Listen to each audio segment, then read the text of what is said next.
दोस्तों नमस्कार। स्वागत है आपका हमारे YouTube चैनल उद्देश्य क्लासेस 91 में। दोस्तों हम लोग उत्तर प्रदेश स्पेशल के तहत एक और इम्पॉर्टेंट टॉपिक देखेंगे, वह है हमारा उत्तर प्रदेश वन रिपोर्ट 2021, जो कि दोस्तों आगामी लगी हुई जितनी परीक्षाएं हैं सभी परीक्षाओं के लिए मोस्ट इम्पॉर्टेंट है। चाहे दोस्तों वह आरओ की परीक्षा हो गई, चाहे दोस्तों हमारी आगामी यूपी पीसीएस की परीक्षा हो गई, चाहे दोस्तों हमारी यूपीपी की परीक्षा, चाहे यूपीएसआई एसआई की परीक्षा लगी हुई है। दोस्तों सारी परीक्षाओं के लिए हमारा उत्तर प्रदेश वन रिपोर्ट दोस्तों मोस्ट इंपॉर्टेंट है, क्योंकि दोस्तों एक या दो प्रश्न जरूर इस टॉपिक से पूछ लिए जाते हैं। इसलिए उत्तर प्रदेश वन रिपोर्ट को हम लोग इस वीडियो में पूरी अच्छे तरीके से कवर कर लेंगे दोस्तों। ठीक है, तो ध्यानपूर्वक देखिए दोस्तों, सारे पॉइंट हमारे उत्तर प्रदेश वन रिपोर्ट 2021 के मोस्ट इंपॉर्टेंट है। ठीक है, चलिए पॉइंट वाइज दोस्तों हम लोग देखेंगे यहाँ क्या जानकारी दी गई है। सारे पॉइंट इंपॉर्टेंट है, ध्यानपूर्वक दोस्तों आप लोग देखिएगा। ठीक है, चलिए छोटी सी वीडियो होगी दोस्तों, लेकिन परीक्षा की दृष्टि से बहुत ही इंपॉर्टेंट टॉपिक है हमारा उत्तर प्रदेश वन रिपोर्ट 2021। ठीक है दोस्तों, चलिए देखें पहला पॉइंट क्या कह रहा है दोस्तों। चलिए देखिए दोस्तों, कह रहा है कि भारत वन सर्वेक्षण द्वारा क्या है दोस्तों, कह रहा है कि भारत वन सर्वेक्षण द्वारा 2021 में प्रस्तुत ISFR यानी कि दोस्तों Indian state of forest report 2021 की रिपोर्ट के अनुसार उत्तर प्रदेश में कुल 17,384 वर्ग किलोमीटर रिकॉर्डेड वन क्षेत्र हैं, जो कि इसके कुल भौगोलिक क्षेत्रफल का 7.22% है दोस्तों। ठीक है, इस पॉइंट को फिर से हम देखेंगे, ध्यानपूर्वक देखें।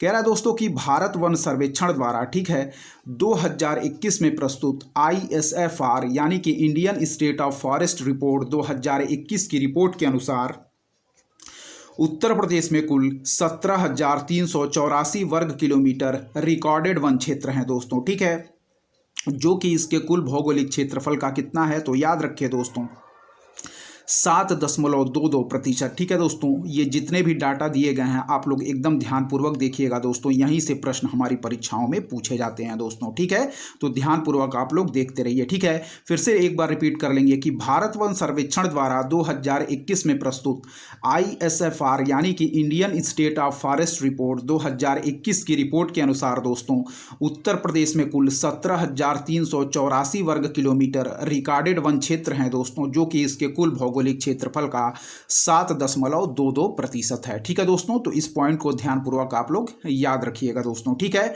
चलिए अगला पॉइंट देखेंगे दोस्तों, क्या कह रहा है हमारा, ध्यानपूर्वक सभी पॉइंट को देखते रहें दोस्तों। चलिए देखिए, कह रहा है दोस्तों कि इस रिपोर्ट में बताया गया है, यानी कि इंडियन स्टेट ऑफ जो फॉरेस्ट रिपोर्ट 2021 जारी किया गया, इस रिपोर्ट में बताया गया है दोस्तों कि उत्तर प्रदेश का कुल वनावरण है वह है हमारा 14,817.89 वर्ग किलोमीटर। क्या है दोस्तों, कह रहा है कि इस रिपोर्ट में बताया गया है कि उत्तर प्रदेश का कुल वनावरण यानी कि फॉरेस्ट कवर वह है दोस्तों हमारा 14,817.89 वर्ग किलोमीटर, और यह उत्तर प्रदेश के कुल भौगोलिक क्षेत्रफल के 6.1% भाग पर फैला है दोस्तों। ठीक है, यह डाटा जितने भी दिए गए हैं मोस्ट इंपॉर्टेंट है दोस्तों, आप लोग याद रखिए। चलिए फिर देखिए कि इस रिपोर्ट में बताया गया है कि उत्तर प्रदेश का कुल वनावरण दोस्तों 14,817.89 वर्ग किलोमीटर है, और यह उत्तर प्रदेश के कुल भौगोलिक क्षेत्रफल के 6.15% भाग पर फैला है दोस्तों। फिर देखिए, इस रिपोर्ट में बताया गया है कि उत्तर प्रदेश का कुल वनावरण 14,817.89 वर्ग किलोमीटर है दोस्तों,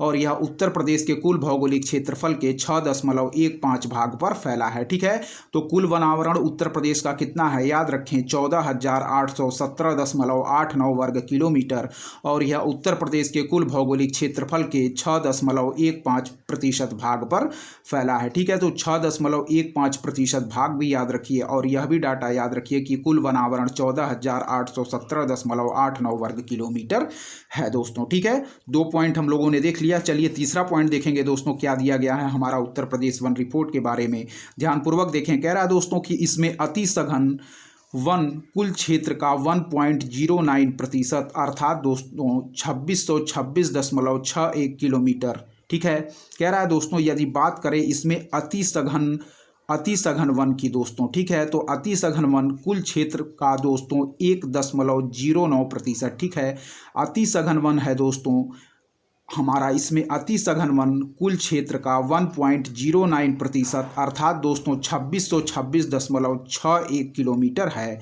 यदि बात करें दोस्तों मध्यम वन की तो कुल क्षेत्र का 1.67% अर्थात दोस्तों 4029.37 वर्ग किलोमीटर तथा बात करें दोस्तों खुले वन तो कुल क्षेत्र का दोस्तों 3.39% अर्थात दोस्तों 8161.91 वर्ग किलोमीटर में विस्तृत है। ठीक है दोस्तों, चलिए यह लाइन इंपॉर्टेंट है, फिर से देखें। कह रहा है यदि बात करें अति सघन वन की तो कुल क्षेत्र का कितना है दोस्तों, याद रखिएगा अति सघन वन है कुल क्षेत्र का 1.09% अर्थात 2626.61 किलोमीटर। और बात करें मध्यम वन का तो कुल क्षेत्र का 1.67% अर्थात 4029.37 वर्ग किलोमीटर तथा बात करें खुले वन का तो कुल क्षेत्र का 3.39% अर्थात 8161.91 वर्ग किलोमीटर में विस्तृत है दोस्तों। ठीक है, फिर से देखिए, बात करें दोस्तों यदि इसमें अति सघन वन का तो अति सघन वन कुल क्षेत्र का दोस्तों 1.09% अर्थात 2626.61 किलोमीटर है। बात करें दोस्तों मध्यम वन का तो कुल क्षेत्र का 1.67% अर्थात 4029.37 वर्ग किलोमीटर है तथा बात करें दोस्तों खुले वन का तो कुल क्षेत्र का 3.39% अर्थात 8161.91 वर्ग किलोमीटर में विस्तृत है दोस्तों। ठीक है, फिर से देखें, यदि बात करें दोस्तों अति सघन वन का तो कुल क्षेत्र का 1.09% अर्थात 2626.61 किलोमीटर। बात करें दोस्तों मध्यम वन का तो कुल क्षेत्र का 1.67% अर्थात 4029.37 वर्ग किलोमीटर तथा बात करें दोस्तों खुले वन का तो कुल क्षेत्र का 3.39% अर्थात 8161.91 वर्ग किलोमीटर में विस्तृत है दोस्तों। चलिए दोस्तों अगला पॉइंट देखेंगे, सारे पॉइंट मोस्ट इंपॉर्टेंट हैं, ध्यानपूर्वक याद रखें दोस्तों। चलिए देखें, कह रहा दोस्तों कि उत्तर प्रदेश के वनावरण में ISFR 2019 के संशोधित आंकड़े की तुलना में 12.24 वर्ग किलोमीटर की बढ़ोतरी दर्ज की गई है। फिर देखें, उत्तर प्रदेश के वनावरण में दोस्तों ISFR 2019 के संशोधित आंकड़े की तुलना में 12.24 वर्ग किलोमीटर की बढ़ोतरी दर्ज की गई है। फिर देखें कि उत्तर प्रदेश के वनावरण में ISFR 2019 के संशोधित आंकड़े की तुलना में 12.24 वर्ग किलोमीटर की बढ़ोतरी दर्ज की गई है दोस्तों। ठीक है, चलिए अगला पॉइंट देखिए दोस्तों, क्या कह रहा है हमारा। कह रहा है कि राज्य में कुल भौगोलिक क्षेत्रफल के 7421 वर्ग किलोमीटर अर्थात 3.08% हिस्से पर वृक्षावरण है दोस्तों। ठीक है, कह रहा है फिर से देखें कि राज्य में कुल भौगोलिक क्षेत्रफल के 7421 वर्ग किलोमीटर अर्थात 3.08% हिस्से पर दोस्तों वृक्षावरण है। फिर देखिए, राज्य में कुल भौगोलिक क्षेत्रफल के 7421 वर्ग किलोमीटर अर्थात 3.08% हिस्से पर दोस्तों वृक्षावरण है। ठीक है, फिर से देखें, राज्य में कुल भौगोलिक क्षेत्रफल के 7421 वर्ग किलोमीटर अर्थात 3.08% हिस्से पर दोस्तों वृक्षावरण है। ठीक है दोस्तों, चलिए अगला पॉइंट देखेंगे। कह रहा दोस्तों राज्य के 563.38 वर्ग किलोमीटर यानी कुल क्षेत्र के 0.23 भाग पर झाड़ियां का विस्तार है या झाड़ियों का विस्तार है। ठीक है, फिर देखिए, राज्य के 563.38 वर्ग किलोमीटर यानी कुल क्षेत्र के 0.23% भाग पर झाड़ियों का दोस्तों विस्तार है। फिर देखिए, राज्य के 563.38 वर्ग किलोमीटर यानी कुल क्षेत्रफल के 0.23% भाग पर झाड़ियों का दोस्तों विस्तार है। ठीक है दोस्तों, चलिए अगला पॉइंट देखेंगे, ध्यानपूर्वक देखें क्या कह रहा है। ऊपर वाला पॉइंट एक बार फिर देखें, राज्य के 563.38 वर्ग किलोमीटर यानी कुल क्षेत्रफल के 0.23% भाग पर झाड़ियों का दोस्तों विस्तार है। ठीक है, चलिए अगला पॉइंट देखिए।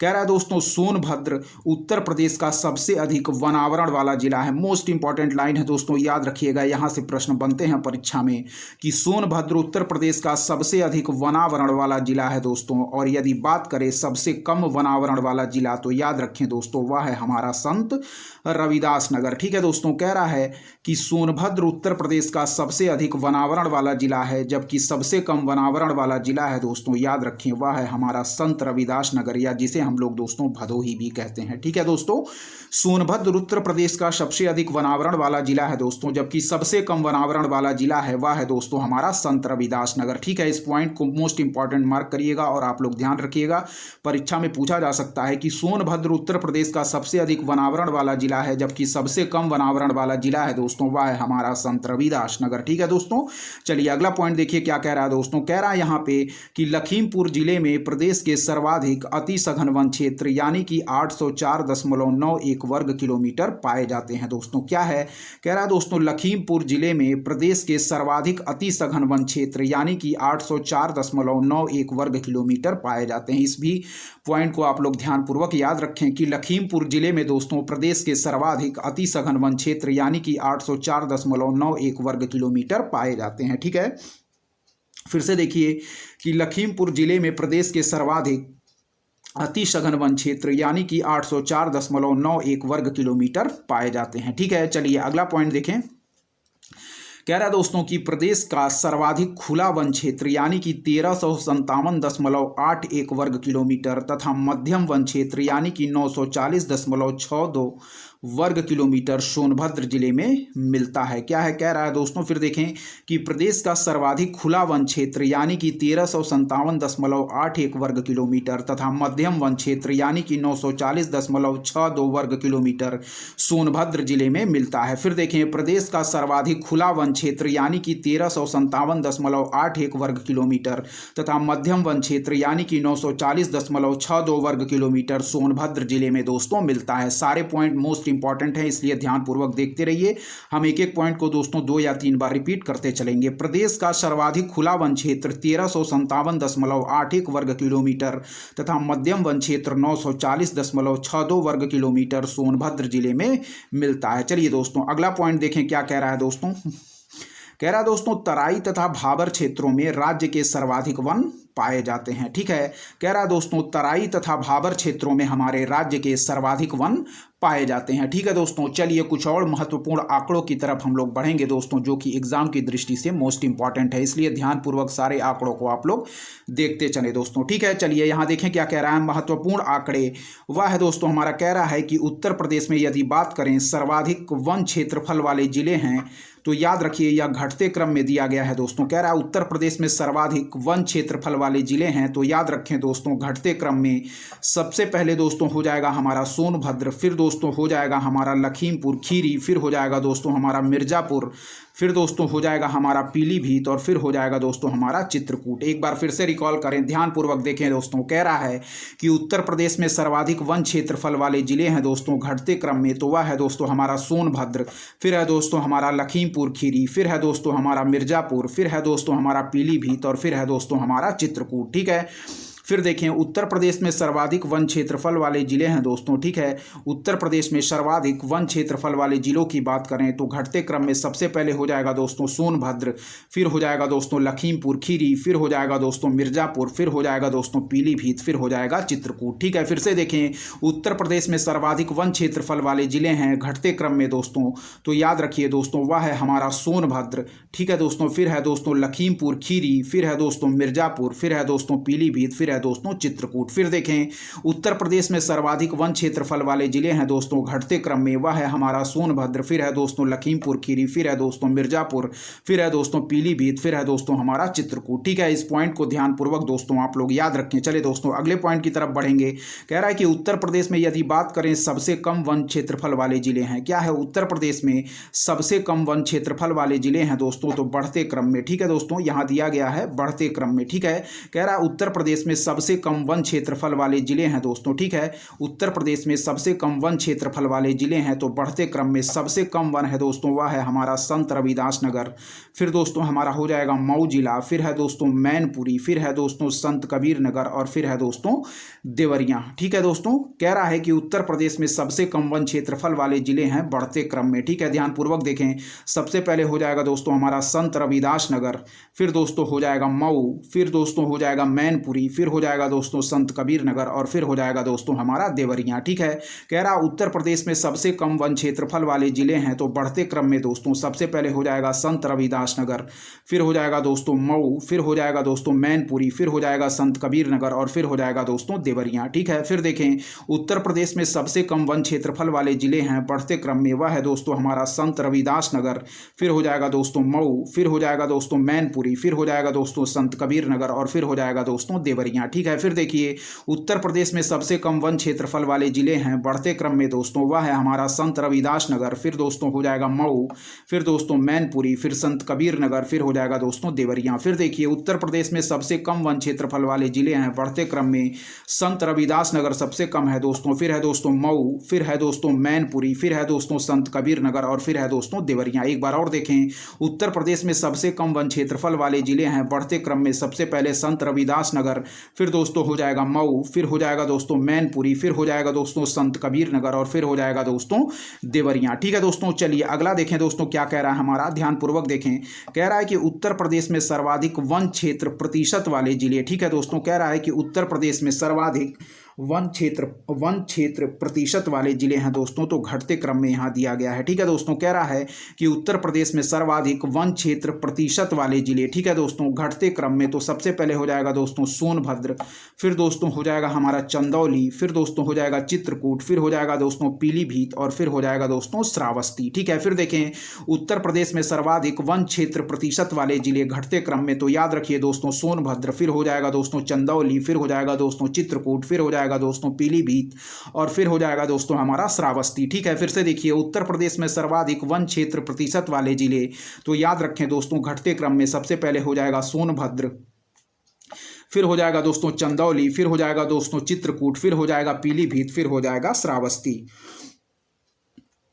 फिर से देखें उत्तर प्रदेश में सर्वाधिक वन क्षेत्र प्रतिशत वाले जिले, तो घटते क्रम में दोस्तों सबसे पहले हो जाएगा सोनभद्र, फिर हो जाएगा दोस्तों चंदौली, फिर हो जाएगा दोस्तों चित्रकूट, फिर हो जाएगा दोस्तों पीलीभीत, फिर हो जाएगा दोस्तों श्रावस्ती। फिर देखिए उत्तर प्रदेश में सर्वाधिक वन क्षेत्र प्रतिशत वाले जिले घटते क्रम में सबसे पहले सोनभद्र, फिर हो जाएगा दोस्तों चंदौली, फिर हो जाएगा दोस्तों चित्रकूट, फिर हो जाएगा पीलीभीत, फिर हो जाएगा दोस्तों श्रावस्ती। फिर देखें उत्तर प्रदेश में सर्वाधिक वन क्षेत्र प्रतिशत वाले जिले घटते क्रम में, तो याद रखिए सोनभद्र, फिर दोस्तों चंदौली, फिर दोस्तों चित्रकूट, फिर हो जाएगा पीलीभीत, फिर हो जाएगा दोस्तों श्रावस्ती। ठीक है दोस्तों, चलिए देखें यहाँ फिर अगला पॉइंट क्या कह रहा है हमारा, ध्यानपूर्वक देखें।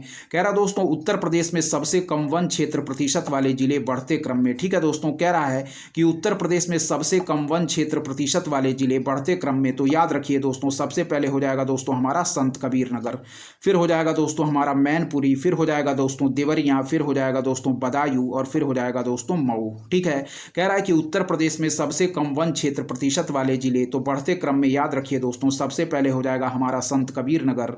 ठीक है दोस्तों, उसके बाद हो जाएगा हमारा मैनपुरी, फिर हो जाएगा दोस्तों देवरिया, फिर हो जाएगा दोस्तों बदायूं, फिर हो जाएगा दोस्तों मऊ। ठीक है, फिर देखिए उत्तर प्रदेश में सबसे कम वन क्षेत्र प्रतिशत वाले जिले बढ़ते क्रम में, तो याद रखिए दोस्तों संत कबीर नगर, फिर हो जाएगा मैनपुरी, फिर हो जाएगा देवरिया, फिर हो जाएगा बदायूं और फिर हो जाएगा दोस्तों मऊ। ठीक है, उत्तर प्रदेश में सबसे कम वन क्षेत्र प्रतिशत वाले जिले बढ़ते क्रम में, तो याद रखिए दोस्तों सबसे पहले हो जाएगा संत कबीर नगर, फिर हो जाएगा दोस्तों मैनपुरी, फिर हो जाएगा देवरिया, फिर हो जाएगा बदायूं, फिर हो जाएगा दोस्तों मऊ। क्या है उत्तर प्रदेश में सबसे कम वन क्षेत्र प्रतिशत वाले जिले, तो सबसे पहले हो जाएगा दोस्तों संत कबीर नगर, फिर हो जाएगा दोस्तों मैनपुरी, फिर हो जाएगा दोस्तों देवरिया, फिर हो जाएगा दोस्तों बदायूं, फिर हो जाएगा दोस्तों हमारा मऊ। ठीक है, एक बार और देखें उत्तर प्रदेश में सबसे कम वन क्षेत्र प्रतिशत वाले जिले बढ़ते क्रम में, तो याद रखिए संत कबीर नगर, फिर हो जाएगा दोस्तों मैनपुरी, फिर हो जाएगा देवरिया, फिर हो जाएगा दोस्तों बदायूं, फिर हो जाएगा दोस्तों मऊ। ठीक है, तो आप लोग ध्यानपूर्वक याद रखें। चलिए अगला पॉइंट देखें क्या है। कह रहा है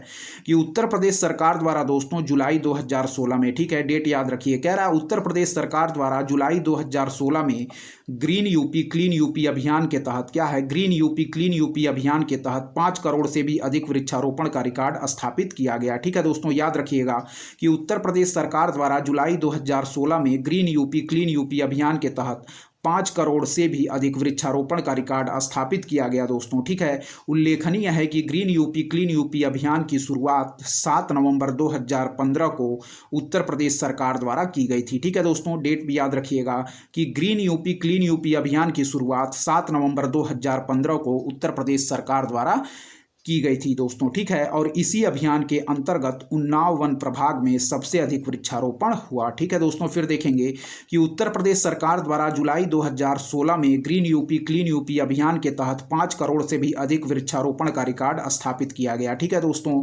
कह रहा है उल्लेखनीय है कि ग्रीन यूपी क्लीन यूपी अभियान की शुरुआत 7 नवंबर 2015 को उत्तर प्रदेश सरकार द्वारा की गई थी, ठीक है दोस्तों। डेट याद रखिए कि ग्रीन यूपी क्लीन यूपी अभियान की शुरुआत 7 नवंबर 2015 को उत्तर प्रदेश सरकार द्वारा की गई थी दोस्तों।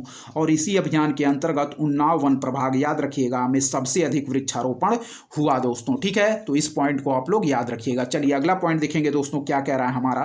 कह रहा है दोस्तों कि उत्तर प्रदेश सरकार द्वारा वित्तीय वर्ष 2019-20 में क्या है, कह रहा है कि उत्तर प्रदेश सरकार द्वारा वित्तीय वर्ष 2019-20 में राज्य में 25 करोड़ वृक्षारोपण की सफलता के बाद वृक्षारोपण जन आंदोलन 2021 के तहत 30 करोड़ का लक्ष्य रखा गया है दोस्तों। क्या है, कह रहा है कि उत्तर प्रदेश सरकार द्वारा वित्तीय वर्ष 2019-20 में राज्य में 25 करोड़ वृक्षारोपण की सफलता के बाद वृक्षारोपण जन आंदोलन 2021 के तहत 30 करोड़ का लक्ष्य रखा गया है, ठीक है दोस्तों। चलिए अब बढ़ेंगे दोस्तों, आगे के जो हमारे इंपॉर्टेंट जो पॉइंट दिए गए हैं उसको देख लेंगे एक बार, ठीक है। सारे पॉइंट परीक्षा के दृष्टि से दोस्तों इंपॉर्टेंट है, ठीक है। चलिए देखिए यहाँ क्या कह रहा है दोस्तों, ध्यानपूर्वक देखिए। चलिए दोस्तों, कह रहा है कि राज्य में वनों से जुड़े कुछ महत्वपूर्ण कार्यक्रम है जिसको हम लोग एक बार कवर कर लेंगे दोस्तों, क्योंकि परीक्षा की दृष्टि से इंपॉर्टेंट है। चलिए देखिए दोस्तों, कह रहा है यदि बात करें सामाजिक वानिकी योजना की शुरुआत तो वर्ष 1979 में हुई थी हमारे, ठीक है दोस्तों। उत्तर प्रदेश में यदि बात करें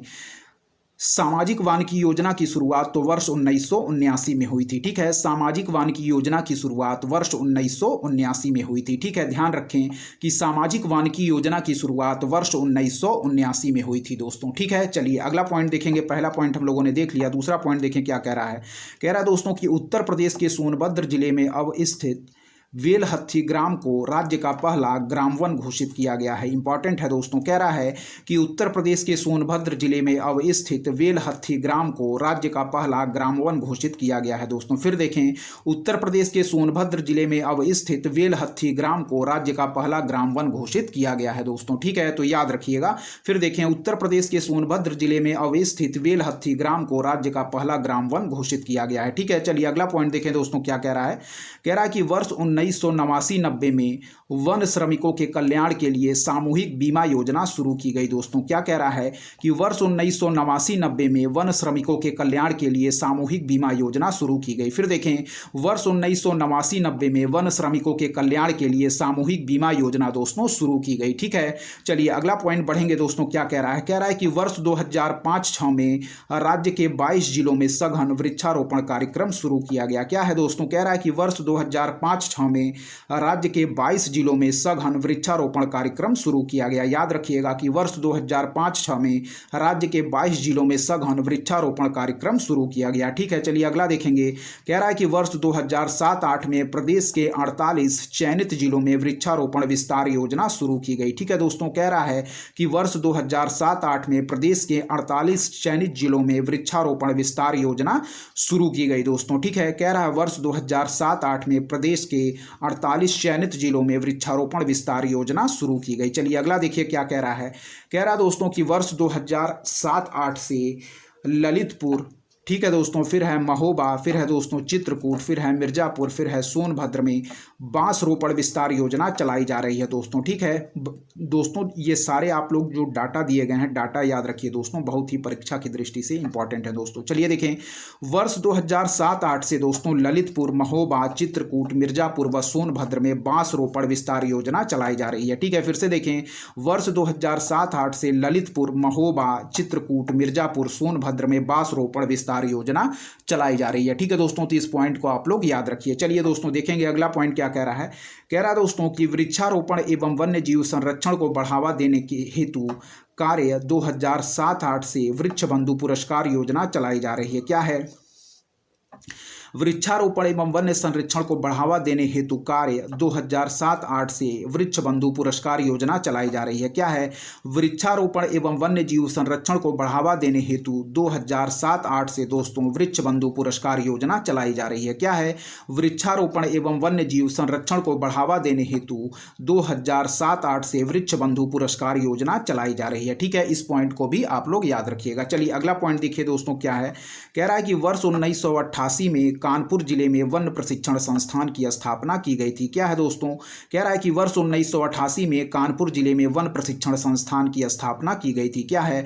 वर्ष 1988 में कानपुर जिले में वन प्रशिक्षण संस्थान की दोस्तों स्थापना की गई थी। ठीक है, इस पॉइंट को भी आप लोग याद रखिएगा। चलिए अगला पॉइंट देखिए, कह रहा है कि वर्ष 1935 में उत्तर प्रदेश में वनों को राजकीय संपत्ति घोषित किया गया तथा जुलाई 1951 से उत्तर प्रदेश में वन महोत्सव शुरू किया गया। ठीक है, देखिए कह रहा है कि वर्ष 1935 में उत्तर प्रदेश में वनों को राजकीय संपत्ति घोषित किया गया तथा जुलाई 1951 से उत्तर प्रदेश में वन महोत्सव शुरू किया गया। फिर देखिए कि वर्ष 1935 में उत्तर प्रदेश में वनों को राजकीय संपत्ति घोषित किया गया तथा जुलाई 1951 से उत्तर प्रदेश में वन महोत्सव शुरू किया गया। ठीक है दोस्तों, यह महोत्सव हर साल जुलाई माह के प्रथम सप्ताह 1 से 7 जुलाई में मनाया जाता है। ठीक है दोस्तों, यह पॉइंट इंपॉर्टेंट है, याद रखिए कि वर्ष 1935 में उत्तर प्रदेश में वनों को राजकीय संपत्ति घोषित किया गया तथा जुलाई 1951 से उत्तर प्रदेश में वन महोत्सव शुरू किया गया। ठीक है दोस्तों, जुलाई 1951 से उत्तर प्रदेश में वन महोत्सव शुरू किया गया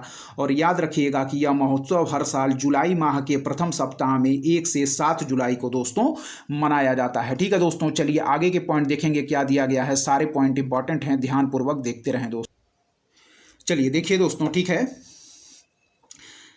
कह रहा है दोस्तों कि हम लोग जो पॉइंट लास्ट था उसको एक बार और रिकॉल कर लेंगे। देखिए सुनिए ध्यान से, कह रहा है दोस्तों वर्ष 1935 में उत्तर प्रदेश में वनों को राजकीय संपत्ति घोषित किया गया। क्या है? वर्ष 1935 में उत्तर प्रदेश में वनों को राजकीय संपत्ति घोषित किया गया तथा जुलाई 1951 से उत्तर प्रदेश में वन महोत्सव शुरू किया गया दोस्तों। ठीक है, फिर कह रहा है कि यह महोत्सव हर साल जुलाई माह के प्रथम सप्ताह यानी कि 1 से 7 जुलाई में मनाया जाता है। और आगे देखिए क्या कह रहा है दोस्तों, कह रहा है कि वन महोत्सव आंदोलन का मूल आधार है।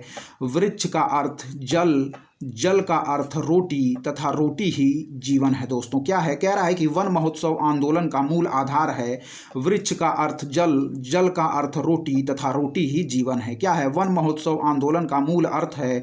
वृक्ष का अर्थ जल, जल का अर्थ रोटी तथा रोटी ही जीवन है दोस्तों। ठीक है, चलिए अगला पॉइंट देखेंगे क्या कह रहा है हमारा दोस्तों, ध्यानपूर्वक यहाँ देखें। ठीक है, चलिए अगला पॉइंट बढ़ेंगे दोस्तों, क्या कह रहा है हमारा, ध्यानपूर्वक देखते रहें, इंपॉर्टेंट है। चलिए देखें, कह रहा है दोस्तों कि देहरादून स्थित भारतीय वन महाविद्यालय में उत्तर प्रदेश के वन अधिकारियों व कर्मचारियों को प्रशिक्षण दिया जाता है। क्या है दोस्तों? कह रहा है कि देहरादून स्थित भारतीय वन महाविद्यालय में उत्तर प्रदेश के वन अधिकारियों व कर्मचारियों को प्रशिक्षण दिया जाता है। ठीक है दोस्तों, फिर से ध्यानपूर्वक देखें कि देहरादून स्थित भारतीय वन महाविद्यालय में उत्तर प्रदेश के वन अधिकारियों व कर्मचारियों को प्रशिक्षण दिया जाता है। ठीक है, चलिए अगला देखिए क्या कह रहा है। कह रहा है कि 1 जुलाई 2001 से उत्तर प्रदेश में ऑपरेशन ग्रीन योजना शुरू की गई है जिसका उद्देश्य वृक्षारोपण में वृद्धि करना है। क्या है? 1 जुलाई 2001 से उत्तर प्रदेश में ऑपरेशन ग्रीन योजना शुरू की गई है जिसका उद्देश्य है दोस्तों वृक्षारोपण में वृद्धि करना। ठीक है दोस्तों, इंपॉर्टेंट पॉइंट है, याद रखिएगा कि 1 जुलाई 2001 से उत्तर प्रदेश में ऑपरेशन ग्रीन योजना शुरू की गई जिसका उद्देश्य वृक्षारोपण में वृद्धि करना है दोस्तों। ठीक है, 1 जुलाई 2001 से उत्तर प्रदेश में ऑपरेशन ग्रीन योजना शुरू की गई जिसका उद्देश्य वृक्षारोपण में वृद्धि करना है दोस्तों। ठीक है, चलिए अगला देखिए, कह रहा है दोस्तों उत्तर प्रदेश सरकार द्वारा मेरठ, बरेली, बदायूं, बिजनौर तथा पीलीभीत जिलों में वन क्षेत्रों की वृद्धि हेतु हाईटेक नर्सरी विकसित करने का कार्य शुरू किया गया है दोस्तों। क्या है?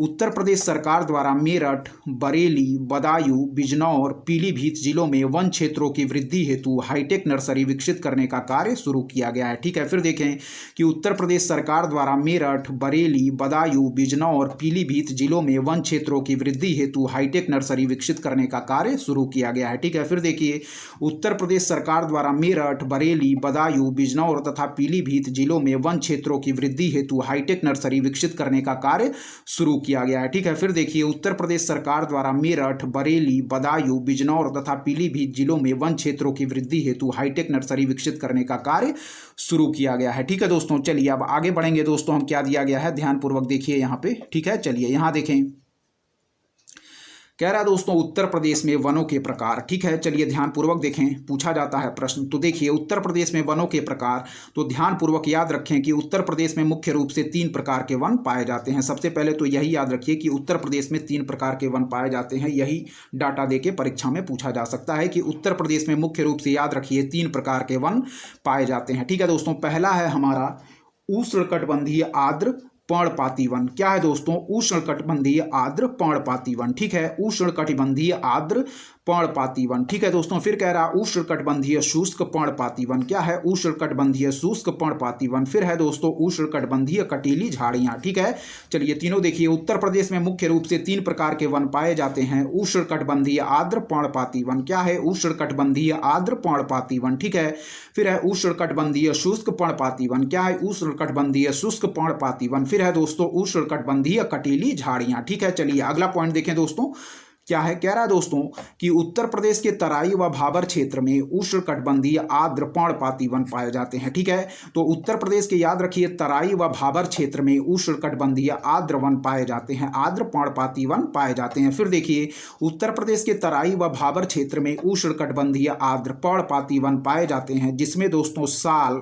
फिर है दोस्तों सेमल, फिर है दोस्तों बेर, फिर है दोस्तों बांस, फिर है दोस्तों गूलर, फिर है दोस्तों महुआ, फिर है दोस्तों आंवला तथा पलास आदि के वृक्ष पाए जाते हैं। इस पॉइंट को याद रखिए। फिर देखिए कह रहा दोस्तों कि उत्तर प्रदेश के तराई व भाबर क्षेत्र में उष्णकटिबंधीय आर्द्र पर्णपाती वन पाए जाते हैं, जिनमें दोस्तों साल, सेमल, बेर, बांस, गूलर, महुआ, आंवला तथा पलास आदि के वृक्ष पाए जाते हैं। ठीक है, फिर से देखिए उत्तर प्रदेश के तराई व भाबर क्षेत्र में उष्णकटिबंधीय आर्द्र पर्णपाती वन पाए जाते हैं, जिनमें दोस्तों साल, सेमल, बेर, बांस, गूलर, महुआ, आंवला तथा पलास आदि के वृक्ष पाए जाते हैं। अगला पॉइंट देखें दोस्तों, क्या है हमारा, ध्यानपूर्वक देखें।